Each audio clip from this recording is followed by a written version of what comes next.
My assessment, it disappeared, must have disappeared, the last course I did here. Okay, let's just look at a little summary. Sorry, I should have rewritten it last night, but I didn't realize it had gone. We can look at the ribs.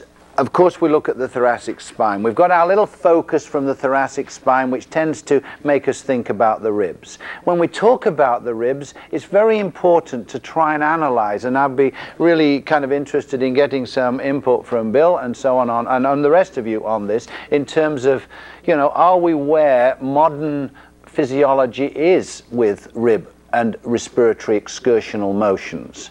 I think certainly we look at the diaphragm as being so important for all the movements of the ribs into inspiration, so the integrity of the diaphragm as a testing procedure should be done, because we know that if we've got C4 problems, we can very often get some disruption in phrenic nerve activity, most of which comes from 4, because it's 3, 4, 4, 5, most from 4, and we can get weakness. Now, for me, I test this simply by asking patients to just hold me from pushing under the xiphoid. Now, I realize this is not just diaphragmatic activity. What we're trying to do is increase the activity in the whole of the abdominal cavity, and it requires us to both the superior diaphragm and also the diaphragm across the pelvis all have to work to do this. But the ones I thought that there was a inadequacy of diaphragmatic excursion could not support me pushing out like this. It just disappeared in. All right? So we could have diaphragmatic problems. Also, we could have breathing pattern problems that Rocabado has talked about. You know, the forward head carriage with the primitive swallow reflex. And patients that are forward like that can't do a full rib excursion because they're in the wrong position. The spine is held flexed. And you need to be able to come into a full extent to get a full ventilation of the ribs with extension of the spine. So we need to look at this, not just kind of go for a rib. We need to look at this total focus of the whole of this kind of mechanism. And on there, as far as looking at general respiratory motions, and I don't know about this, Bill, and I'd be very happy to listen to you talk about, but I'll sort of give my commitment on this, that we can do kind of individual movements. But I understood a long time ago when they did a study in Britain, because we spent hours on teaching patients costovertebral and mid-costal breathing, that you can focus a little bit towards an area, but the total respiratory excursion is so much reduced than when you just do it in and out that it's not worth doing. Now, what is the sort of modern concepts on this? In other words, if I focus on this, I can get it to go, but if I do it as part of the whole pattern, I still get more air into that area than doing it locally. Now, what's the new stuff? I don't know if there's anything new yeah. in the past couple of years with this, but I think for the most part, people do that segmental training yeah. More as a biofeedback yeah. when they find that there's restriction of movement in one sure. area. But I think for the most part, people go for generalized training yeah. when they're just looking at just improving ventilation, say sure. the emphysematous type patients. Yes. But if you've got someone with a lobectomy, yeah. not a lobectomy, but if someone with a specific atelectasis in a certain area, it might look to do more biofeedback training. Sure. So it's still worthwhile doing? Yeah. Yeah, okay. So it's also, if it's worthwhile doing, it's worthwhile testing. So we should be looking at the general respiratory excursion and that thing on the board of just general respiratory motions, and then just regionally springing the ribs, just to see if there's any sort of feedback of stiffness. And then we can focus in on that area. So we need to know about its general sort of springing activity, and then to have a look at whether in fact the total excursion seems good when we go in, and then to focus in on perhaps an area like Greenman does, of just looking at a specific excursion and trying to work out whether there are ribs involved in that that are just stopping the normal excursion movements. So it's worth trying to break down, and I'm really grateful sort of to have that latest stuff here. So we can do regional movements with apical, mid-costal, anterior basal, posterior basal, I'm glad to know that I wasn't wasting my time many years ago with all these British patients who we used to spend hours in the ward doing all this hacking and clapping and breathing and goodness knows what. This is before machines took over through respiratory technologists. Diaphragm efficiency, and then we can look at either a specific movement analysis or a specific positional analysis. Both need to be done. If we're doing the specific positional first, because we know that we can get a subluxation which must cause a rib problem, or we can get a movement problem that doesn't seem to be a particular positional problem. In the same way as I could sort of have a restricted motion of the spine, but it's sort of symmetrically restricted and I might not notice other than seeing that there's a total limit. So I tend to do the specific movement analysis first. And then I go in and have a look for a specific positional fault within that movement. And if I don't find one, I just mobilize it by doing inspiration, expiration motions. If I find a problem, then I try to do the correct thing, which was very often to try to free the rib and then to do it with the muscle energy to sort of alter the posterior subluxation, the anterior subluxation, the torsion, the compression, the bucket bail, all the things that are part of the rib dysfunctions. So that's how I see this sort of analysis taking place. You've got some more information there, you know, to add to that kind of thing. And I perhaps will have next time when I've had a look at the tapes and I've tried to work it out on a few patients to see how, you know, it fits in with how I'm doing.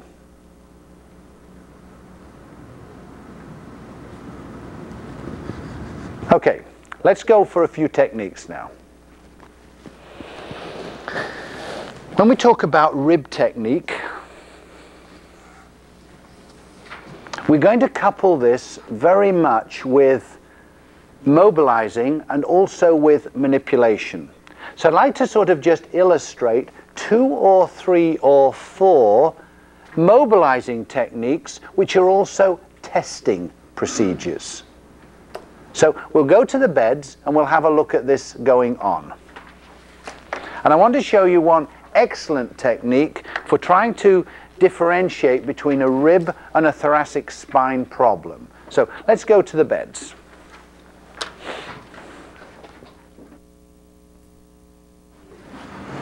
Okay. We've looked at the angle of the ribs and we've looked for posterior and we've looked for anterior and we've tried to sort of get some idea and of the, you know, the torsional things. That the way that I look at torsion is to try and differentiate from one side to the other about the prominency of the upper surface of the rib or of the lower surface of the rib to get the anterior and the posterior torsional movements. I must say I've never tried to tie it in with loss of side bend or loss of rotation. That's something I should think about. But as far as doing some of the motions of the ribs to just try and see what happens, the principles of manipulation and the principles of mobilization are going to be quite useful here. I can look at Chris here and I could sort of say I want to do a movement into rotation to the left-hand side here, and I want to stop the rib coming with this, so that in other words I'm giving a little separation of the costo-transverse joint, a direct gapping of the costo-transverse joint, and perhaps also a little sort of distraction on the costo-vertebral joint. So I can come down to the angle of the rib like this, I can spread my thumb and forefinger around the angle of the rib like this to sort of stop it moving, and then I can just simply with Chris take him into what would be the flexion lock like this and then just rotate him back to the left hand side, and by stopping that rib moving I can get an idea of what's happening at that specific costo-transverse and costo-vertebral joint. Now, if I push directly forwards as I do this technique, it would be a costo-transverse gap. And if instead of doing that, I did the same movement, but I now pulled more in that direction, perhaps we could focus a little bit on the costo-vertebral joint. So it's the difference between that push and that push. Am I doing that or am I doing that a little bit? So those are two sort of little movements that are quite useful in this sitting, and also very useful for mobilizing in actual fact. I could do exactly the same, but I'll do it on this side, okay, in lying. So let's lay the patient down. These are mostly the techniques that were developed by Olaf. On your side, please. I can come into this position. I could, in fact, lock by side bending him down here, and I'm going to rotate to the top here in flexion. I just won't do that for the time being.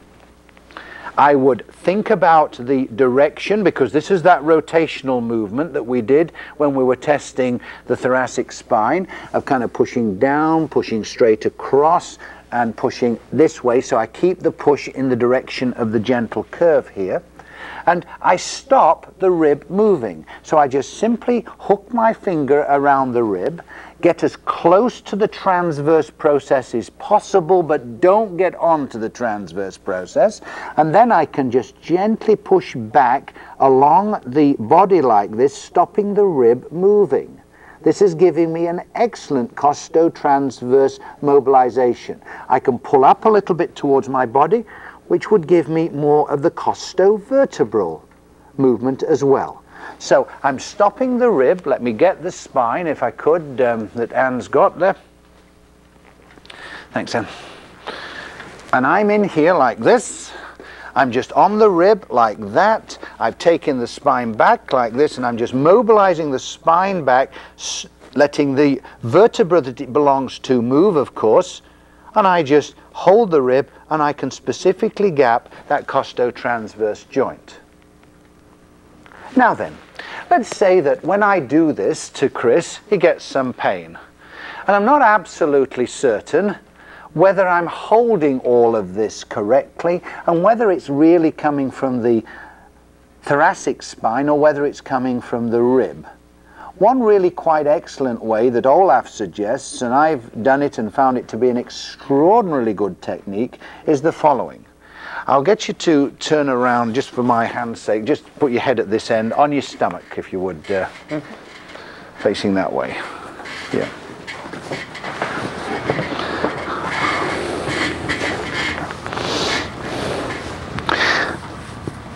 I think, Bob, I might get some nail polish and put a big writing on here, do not strain, so that when I go with patients and I've got it in my sling, which I'm going to have, and I just take it out occasionally and treat them, then put it back in gently, they'll really think that I'm doing things for their benefit that's really of quite a lot of stress on me. So tomorrow I shall be there with my sling on, just taking it out, putting it back in while I describe things to them. So I won't listen to them tomorrow telling me about their aches and pains, because I'll be there with my aches and pains, okay? So it's going to be good tomorrow. No, I shouldn't have any grumbling tomorrow. Now, if we go into this position with Chris, I'm going to produce a rotation away from the rib.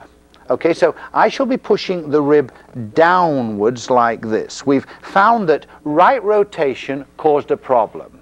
All right? Was it that it was the vertebra, or was it that it was the rib?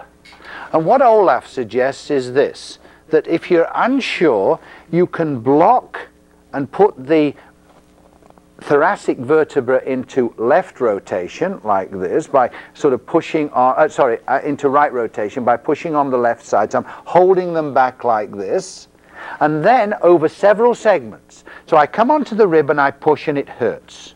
Is it because it's the rib joint, or is it because I'm producing a left rotation on that vertebra as I do this?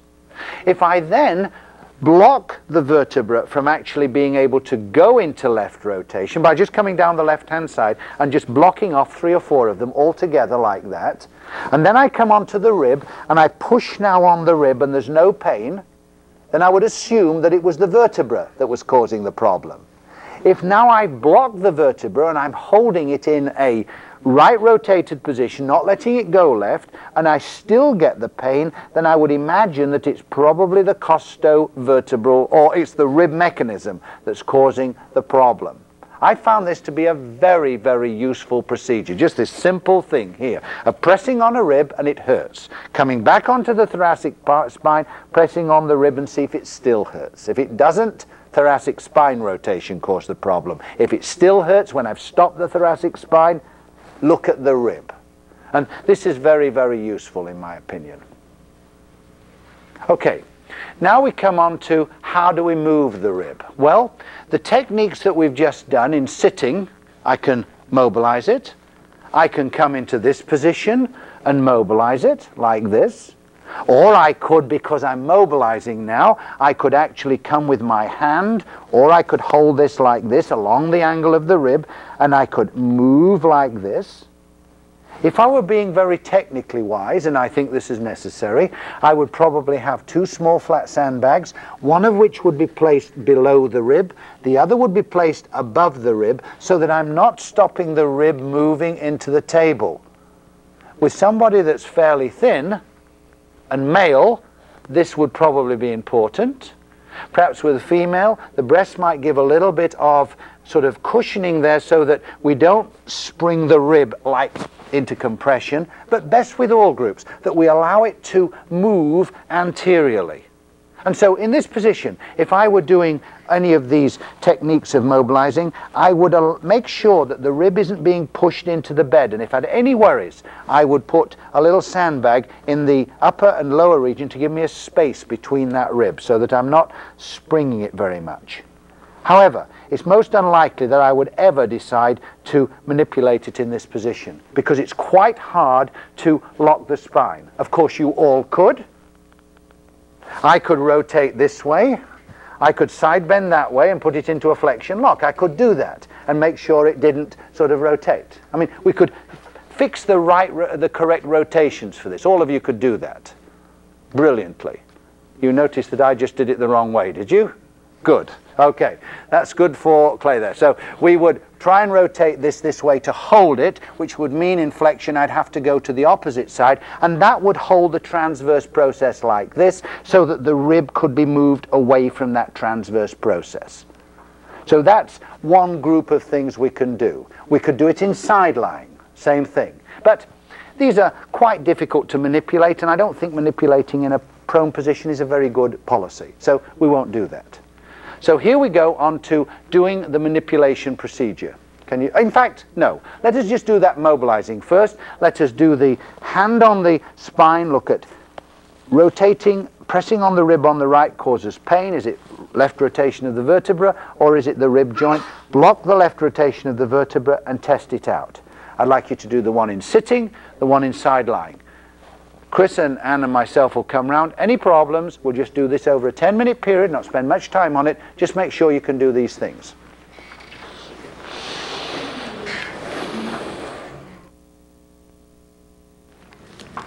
We're going to actually move the spine and not allow the rib to go with the spine. So that if I produce a left rotation of the spine and prevent the left ribs from coming with me, the transverse process will continue round into left rotation, and if the rib can't follow it, it gaps the costo-transverse joint. And I'm sure all of you have done these techniques, either as a mobilization or you've tried some impulses from prone or from supine. Now I would suggest you do this from supine. And I'm going to use this position of my hand, so that my thumb is going to sit on the second metacarpal like that. And I will place my hand so that the thumb goes around the angle of the rib and goes as close to the transverse process as I can get it. But I must not go over the transverse process, because I'm going to try and carry the spine into rotation to the left that way, which means the transverse process is traveling posteriorly. It can go into the little space that I create between my thumb and index finger. The rib can't follow it, so it will gap the costo-transverse joint. And it will probably put a little distraction on the costo-vertebral joint as well.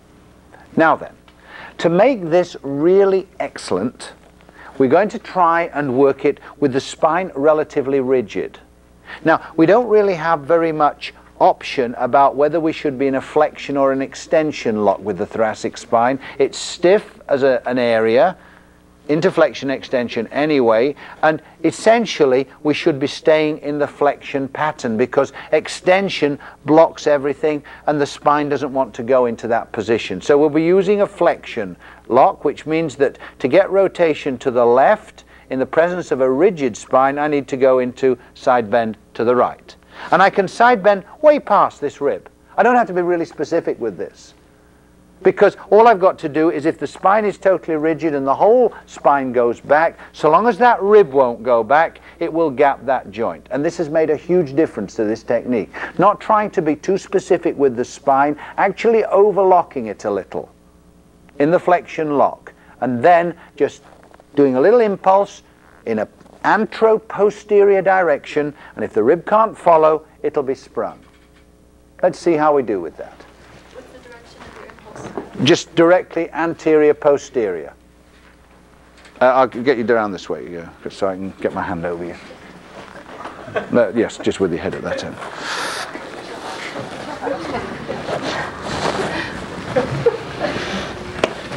When we learned that from Diane, she just flexed her IP of her thumb and did it that way. Okay, that will be fine.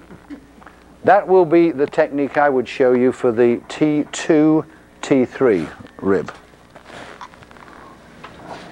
But that's okay if you can do it further down. It's just that you've got much more point contact on your thumb and on your rib. So,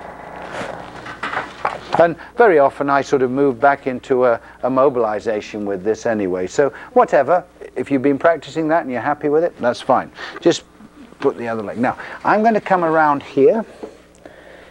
Let me take, let's say, a rib that's, well, that's the scapula gets in the way, but with the arms up like this, it doesn't, because it pulls the scapula into abduction. So apart from in the top 2 or 3, we don't have a problem with this. So if I sort of come down to about 4, 5, so this is the area to sort of look at, give yourself a bit of a chance.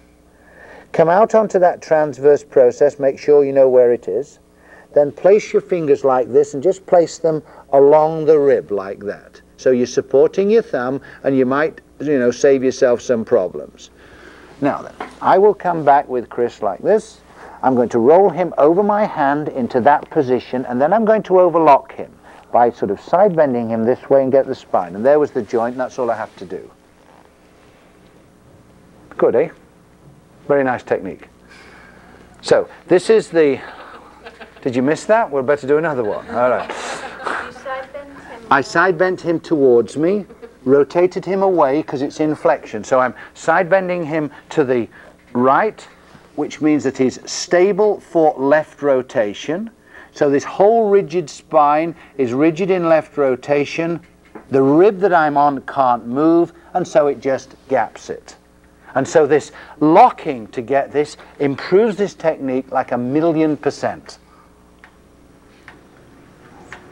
So, let's go and have a little joy and do this. I think it's already on the right side.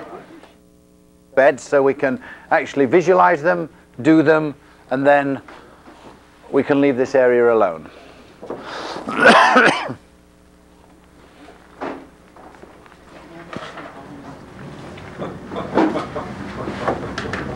I actually had wanted to sort of review with you some of the lower limb peripheral joint manipulations, but unfortunately there hasn't been time, for which I apologize. Okay, if we look at the second, third rib, one of the problems of this area is that the scapula gets in the way. And when we look at our hand position like this, it's almost impossible to sort of get the hand, however you do it, in a position that will just get the bone just lateral to the neck to allow it to be sprung at the costotransverse joint. And this is when that technique that, that Diane was sort of showing, although you've been using that lower down, this is just an excellent technique for this area. That if you take your hand in that position like that, the space between the scapula, which has been moved into a fairly abducted position, is sufficient to allow that to fit in quite well between the edge of the scapula, which will be there, and the transverse process which will be there. So this position for the second and third ribs is quite excellent. So we've changed from this to our hands being vertical now behind the back like that. The scapula will lay here. This will be right on the transverse process there, same principles, but that will just engage the bit of the rib that you can get at. So from this position, however you use that there, or that position, we've now gone to a very vertical position of our hand with the thumb just bent across. Let's see if we can just do this on Chris.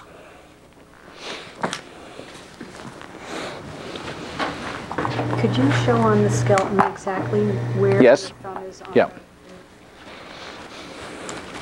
Okay, if I come round to this position here, what I'm going to do is the scapula will be here, which of course it's not on this one, and I'm going to be in there, like that.